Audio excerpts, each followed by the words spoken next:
Hello there. So I understand that sometimes we don't have time to do our hair and we need something quick and easy, but still want to look cute. Also, I like to take a break from putting a lot of products in my hair. In addition to the fact that I shampooed my hair last night, or Theo shampooed my hair last night, I didn't want to sit under the dryer after putting all the gels and doing everything. It was pretty late. So I dried my hair in the Afro state. Yes, I did not let my hair air dry. But now I'm at work and I don't have time to actually do my hair, and I wanted to do a quick tutorial on how I do my sponge. So this is me fresh out of the scarf bonnet, packed down. There's nothing, well, I don't use leave-in in my hair. That's really only time I really use leave-in is if I'm going to leave my hair in the Afro state. Sometimes I like to give it a break from actually having, all that product and stuff in there on my scalp. So first, what we're going to use is the Shea Butter Moisture Lock by Influence Hair Care. So let's see if that'll focus in. There we go. All right. This is one of my favorite products. I love using this. You can also use this even after you set your curls to kind of pat in and moisturize and add that extra moisture in your hair. I recommend doing it at night. But right now I'm going to put it in my hair to soften my hair and lubricate it so I can pick it out for the sponge. And then this is the sponge tool that I like to use. It's by Red Premium. Yes, you can get this at the beauty supply store. When I figure out how to get these wholesale, I will be selling them on my website. But yes, this is what I use because I really don't like to use an actual sponge because it just takes my hair out. And then, of course, we're going to need a pick. So this is a really cool pick by Afro Piic. I will tag this down below so that you can check them out. Really cool, very sturdy picks. I've had these actually for a really long time, and in the salon we're sanitizing our tools and constantly soaking them in barbicide. So for the color and everything to still be on here, that's amazing. So yeah, check these out. They're very sturdy, really cool company to buy from. So let's go. First, we're going to get our Shea Butter Moisture Lock in here. I'm going to use quite a bit, so you can see that. There we go. I'm going to pat it on. So now remember, a lot of the damage that we experience with our hair is from us detangling it. And I didn't want to wet my hair again because actually the sponge doesn't work really well on wet hair. But so it's going to be slightly maybe damp, if you want to call it. So I'm just going to really rub this in. I like to get it into my scalp and everything. It has a lot of moisture rising properties. Of course, the shea butter has lots of nice oils and essential oils in there. It's going to go in and help to lubricate your hair. So here we go. And now I'm going to pick. Now I want to be gentle, so I'm going to start with the ends, of course. And you don't want to just go in and start sponging your hair without picking it, because it's just going to make it more matted. You want to comb your hair out. Just be gentle with it though. I'm starting with the ends. I'm not just ripping through my hair. Just gently lifting out here. Just like this. Look at that. And that moisture lock actually detangled my hair for me. Helped me detangle it. That's how moisturizing it is. And for those who use it as a maintenance product, like between your wash days and you just need something to moisturize your hair, I recommend using maybe like a dime size, just pat it into your hair if you already set your curls at night. And then you could do that 2 to 3 times a week. But in this case, like tomorrow, I'll probably redo my sponge again. I'll put a little bit of moisture lock so that like those days or those weeks where I don't wear my hair curly, I'm actually moisturizing my hair on a daily basis. And yes, I do go in and add like the conditioning, the deep cleanse shampoo, just in case I got a little buildup from using all that moisturizer during the week. But then my hair feels so soft and amazing when I do it that way. So now that I've gotten the general picking, so I'm just going to continue to pick my hair straight out into the shape. This is why it's important to have a good haircut with a good shape, because honestly, sometimes you'll see me and I'll wear my hair just in the afro. But we did cut a deep side on the side right here. I didn't want him to blend it all the way up, so my haircut, it's not completely blended on the side, but it's blended over here. So we put some lines over here. That's what lines do though. Sometimes lines will just kind of mess up the flow sometimes, but they're still cute. So I'm just going to continue to pick my hair until I have a nice even afro situation and I feel like all my hair, caught something back there, oh Lord.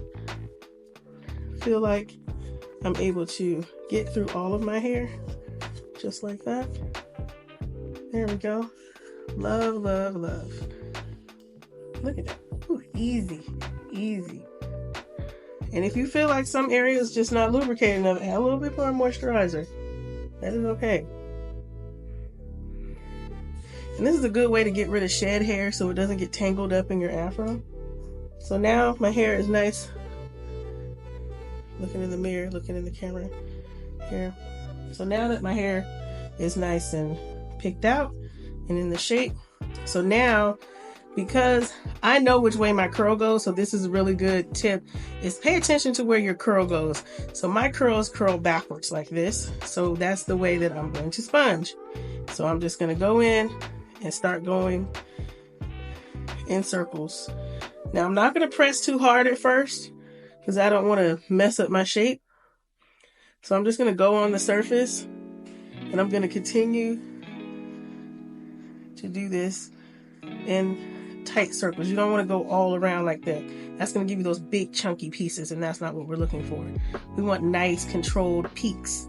So we're just going to do little small sections just like this.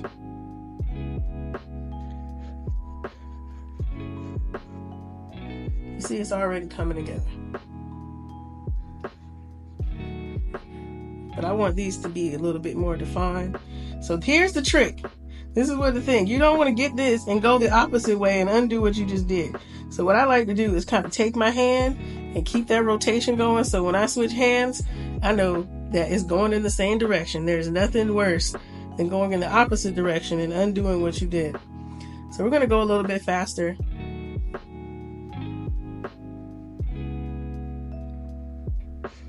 Tight circles. Try not to go big. Tight circles. And they do have a smaller version of this if you want to really get in on the sides.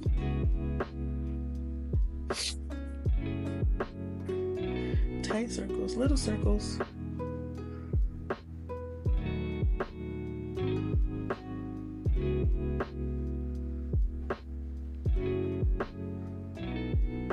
You're going to do this, for a little while till you get the look that you're going for. Okay? Switch hands, get in there.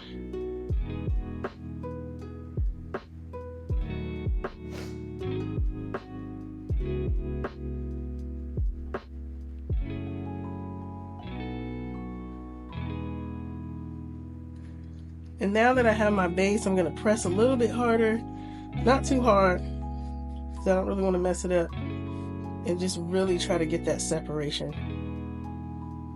in there.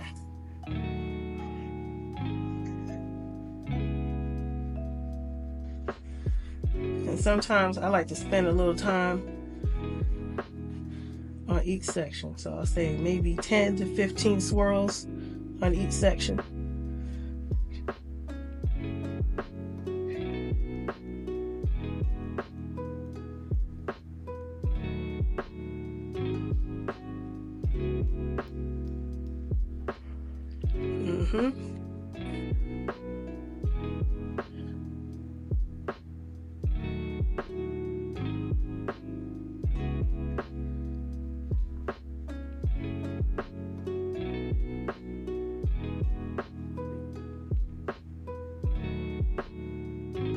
Now the key is to not press too hard, especially if you have shorter hair, because you don't want to see your scalp. You really want that texture to be on top of your hair. You don't want it to be all scalpy and show your scalp.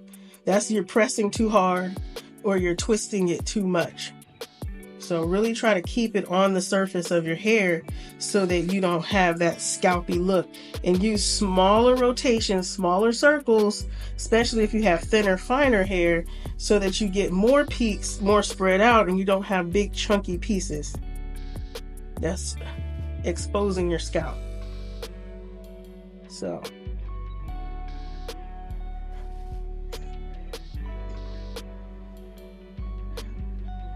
we're going to keep going. Keep going. Make sure I get this back together. Now, sometimes you might smush them and they get like, they're smushed. So just kind of gently take the tool and kind of smush it back. Put it back to where you want it to go. There you go. Gently run it over. Get those spikes where you want them to go.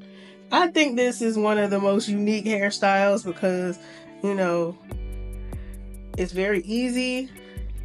It's really taking advantage of the Afro texture and really creating this really cool look of texture, but it's curated. This is one of my favorite styles, actually, because I like my hair to look big and wild. I like the curls, they're fun, but actually this is probably my favorite way to wear my hair. Now, the thing is, you don't want to leave this in too long or twist it too tight, because you will have little mini dreads on the ends, okay? We don't want that. That's why I kind of pick it out and redo it almost every day. So now, I think we're good. I think we're good. Sure. Now I'm going to stretch it out, kind of put it where I want it to go.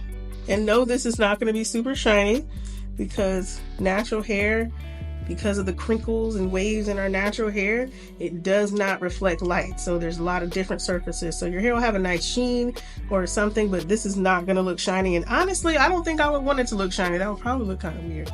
But anyway, so this is how my hair looks with my sponge. I love my hair like this. It looks really cool. It's really easy and quick for me. Sometimes, of course, you want to brush down your edges a little bit, put a little bit of something on there, but that is it. So I hope this was very helpful for you. I hope that you were able to try this style. Let me know if you try this. If you have any questions, please drop it in the comments. Thank you for watching, and I hope you have a great day.